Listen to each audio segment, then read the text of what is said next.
Hello everyone, welcome back. We're doing a little bit more shooting today with this new scope I have in from Primary Arms. This is the SLX Griffin grid. Yeah, I'll give you guys a close-up over here. I did a detailed video on this scope already. So now basically I'm working with it today. I'm shooting 200 yards.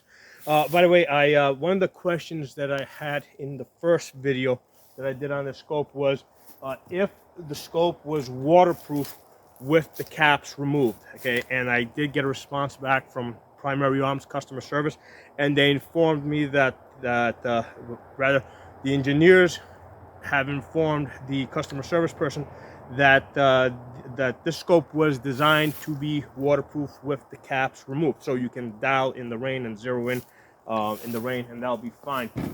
So thank you very much for getting back to me on that. Today we're shooting at 200 yards with this 9mm, right? So this is a Palmetto PX9, a 9mm AR. One of the great things about using this scope with the Griffin grid on a 9mm AR is that it allows you to really start using that grid at relatively close distances. Because, you know, if I was using a 5.56 out to 200 yards, there's really no adjustment to be made, right? A 50-yard zero is a 200-yard zero. But with the 9mm, you know, we have to really start using that grid. So let me share with you guys some data I've been collecting. And all this data wasn't just collected, you know, over the last couple of days. I've been working with 9mm ARs for a while. So with a 25-yard zero, we get a second zero at 75 yards. At 100 yards, our point of aim is inside of the arrow. Okay, so you gotta use the inside of that chevron, put that on your bullseye to hit. At 150 yards, that's where things really start getting interesting, and you really start seeing some drop. At 150 yards, I'm using the 2mm mark. Okay, so the second mil, which is basically the first horizontal line in your grid. Okay. Now, if you have a 10-mile-per-hour wind, that's a full value, right? Coming in sideways, that's a half-mil adjustment. So that would kind of be like, you know, halfway between the spine and your first dot on the grid, which is kind of like where that bar ends, because they have the horizontal bar so that you can range estimate somebody based on the size of the width of their shoulder. So that would be like basically the end of that bar. Okay, so so at 150 yards, we're at the 2mm. At 200 yards, right, we got a pretty good drop there. At 200 yards, we are at the 4mm, right? So the 4mm is one line above the barbell. I've been already testing this out for a few days, and I have found that to be pretty accurate if you're using a 25-yard zero, right? Now, if you have a 10-mile-per-hour wind, you're just inside of the 1mm mark. Okay, so you're just not on it. I think just inside it. Now, the wind is like one of those things where it really has to be tested a lot. Wind is not very consistent, you know, so you can have the wind doing different stuff here, different stuff downrange. With 5.56, we kind of have that kind of figured out, right? Because lots of people shoot 5.56, lots of people, you know, shoot 5.56 at distance. Lots of people have collected and posted data. But with the 9mm, not that many people shoot 9mm at distance.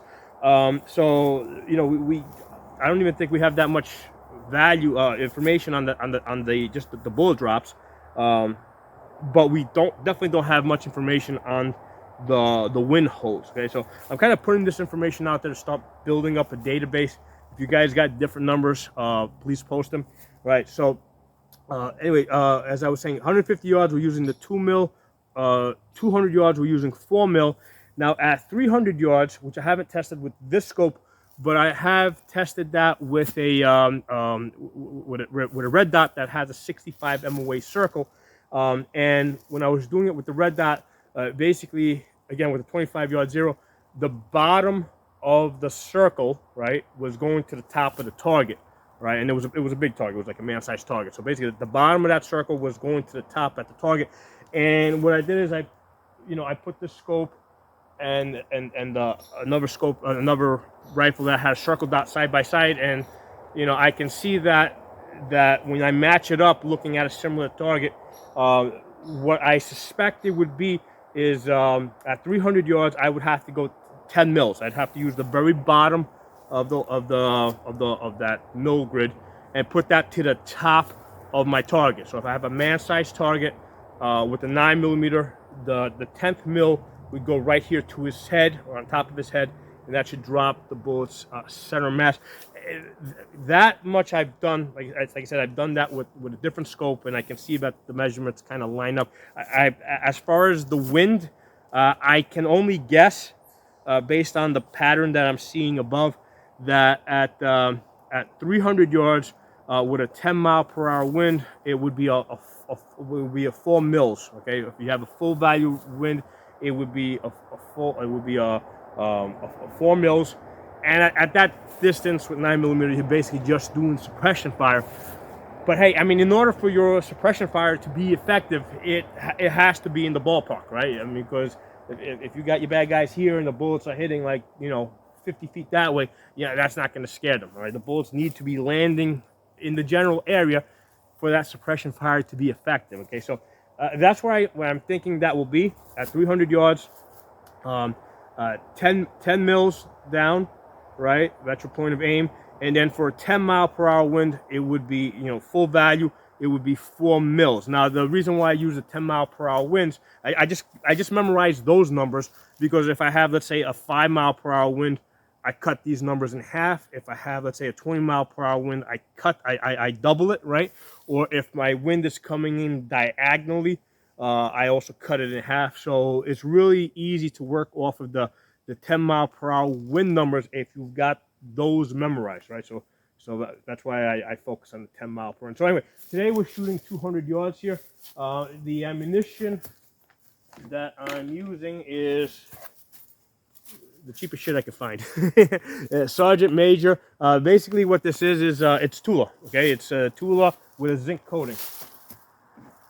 This is what it looks like, zinc coated Tula. So I mean, if you got better ammo, maybe you'll do a little bit better. If you got worse ammo, maybe you'll do a little bit worse. But that's what I'm working with today. I mean, when I was hitting the 300 yards, this is what I was using. So it works pretty good for me. I think at 300 yards, I got I had a 15-inch cluster at 300 yards with this ammunition, and I think I had one flyer that pushed it out to 18 inches. So I think it's pretty decent. But anyway, that's what we're using today.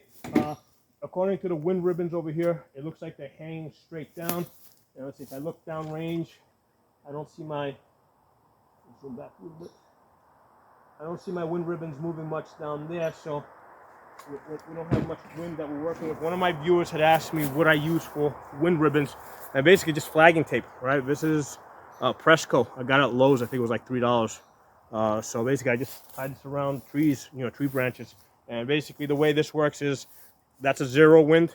If it's out here, that's 20 miles per hour, and then you just divide it in, so that's 5, 10, 15, 20. Okay, so and I hang lots of them because sometimes they'll get caught up in things or whatever. So that's why I hang lots of wind ribbons in an area that I'm going to be shooting, and I don't just look at one. I look at a few. So anyway, let me zoom you guys out, and let's see if we can get any hits. See what kind of a day we're gonna have today, because I'm telling you, with 9mm at 200 yards, the target I'm shooting is 2 inches tall by 2 feet tall, by 2 feet wide. All right, so it's a decent sized target, but it's not an easy target for 9mm. So you see where the green barrels are over there? If you follow that line straight up, you'll see like kind of halfway up. Let me try and center this a little bit more. Put it towards the center a little bit more. There you go. Now it's in the center. Okay, so you see like a white box, a white square with a red line going down the center.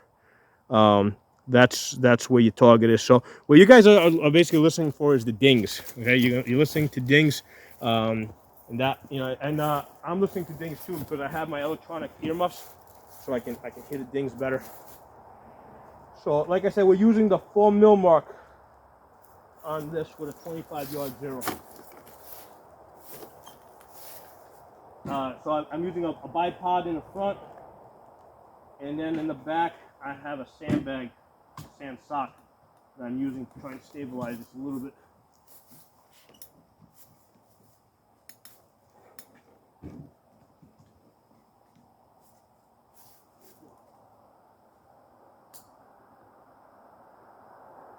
So I'm taking the fluff mill, putting it right across the shoulders of my target.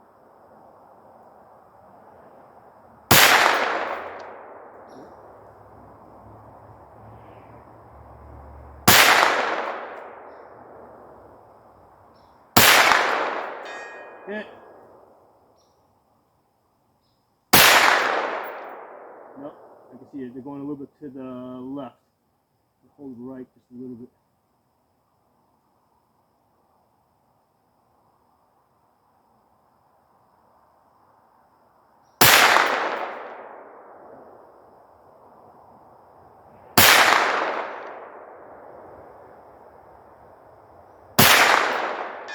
Hit.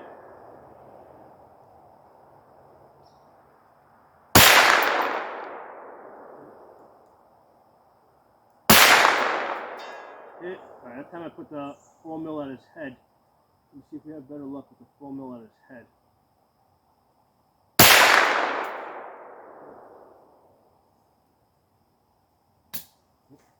Let's go to another one. Yeah, so it's a challenge. It's not, 9mm at 200 yards on a 2 foot by 1 foot target. It's not easy.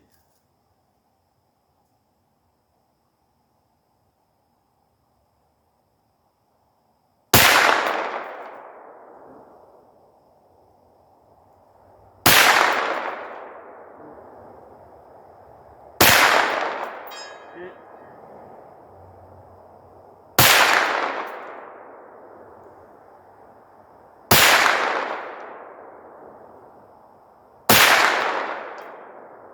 Hit. Don't hurt a thing. Hit.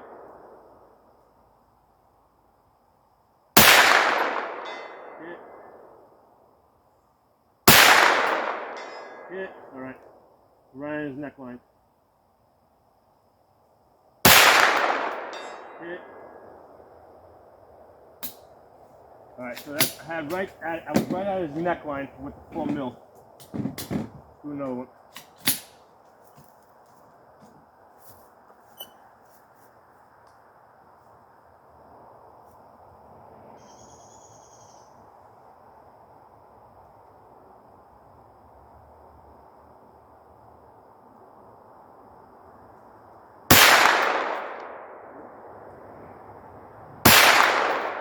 Hit.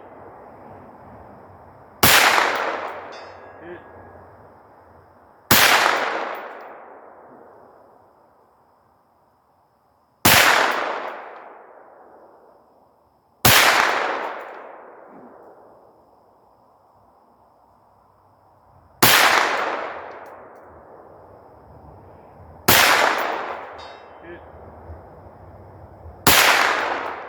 Hit.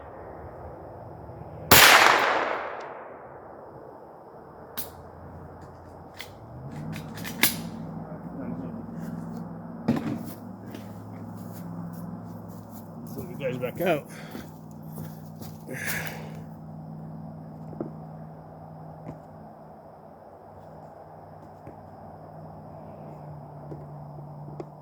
All right, so I think we got enough hits. Took about 30 shots out there. Enough hits to establish. I think that with a 25-yard zero, using this mill grid, if you're 4 mils at the neckline, you're gonna get hits. Okay. Now, like I said, it wasn't anywhere. I don't even think I was. Maybe I was like 30 or 40% hit rate.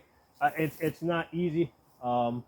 It's a challenge. 9mm was not designed to be shooting 200 yards at a target that is 2 foot by 1 foot. So, but yeah, I mean, I'm loving the scope, and I'm gonna keep it on this 9mm for a while because it really allows me to to make use of that grid, on a short at shorter distance. Because out here in the woods, I mean, I had to work pretty hard just to clear a 200-yard line, and I mean, I think I'm shooting through an area that's about this wide. Okay, so that's how wide my clearing is out to 200 yards. I have a different location that I go shoot at.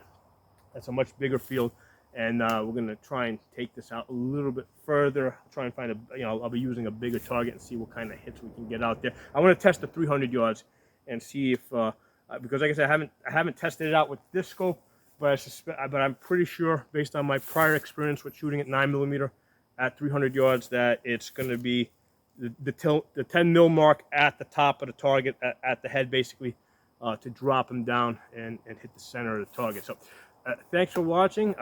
Make sure you guys follow me on all my channels because they back each other up. YouTube does nasty things to me sometimes. They ban me, suspend me, delete my videos.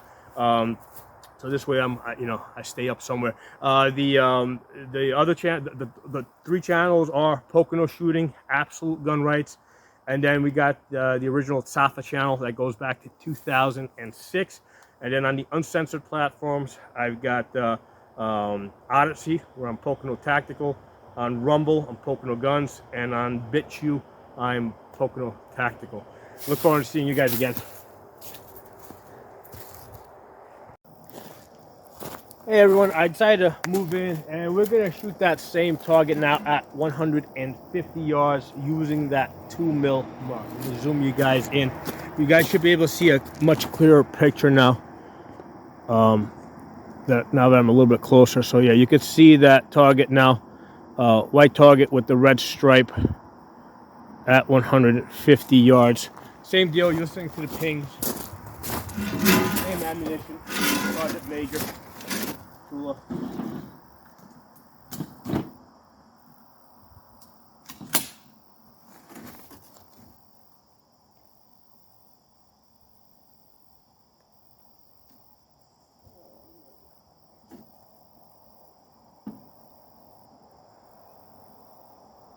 Same deal, we're using the 2 mil mark now, which is the first line.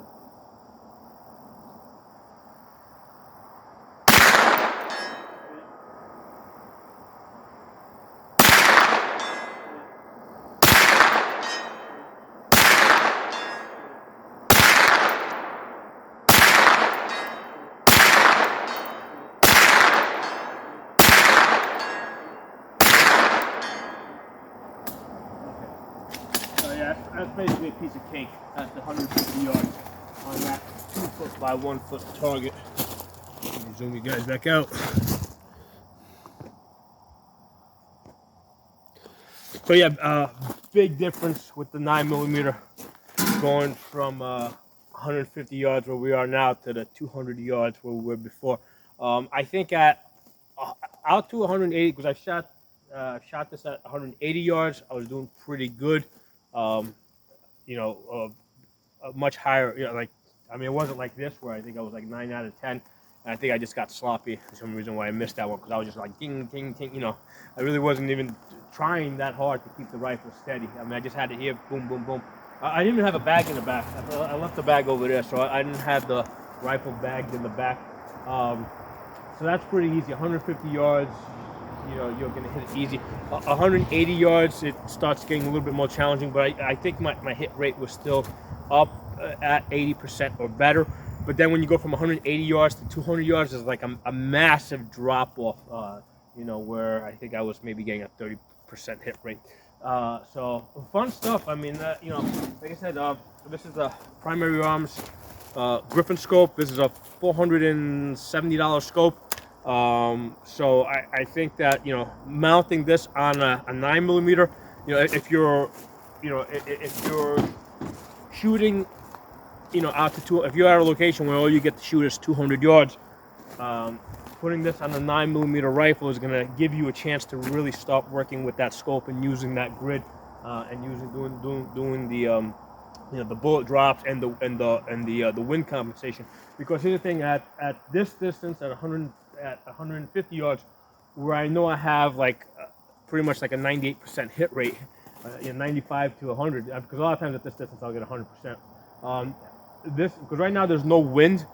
On days where I have like a 10 to 20 mile per hour wind, this is the distance to really start playing with the wind, you know, with those high winds, and seeing how how those wind adjustments are going to get. Because you know, when I'm shooting it further out, there's a lot of other factors. Now the fact that just a bullet at 200 yards, 9mm, just it opens up too much. But at 150 yards, where I know I'm close to 100% accuracy, you know, I can come out here on a windy day and really start playing with this a little bit, seeing how that how the my how my wind expectations are going to match up on this grid. So we'll talk again soon.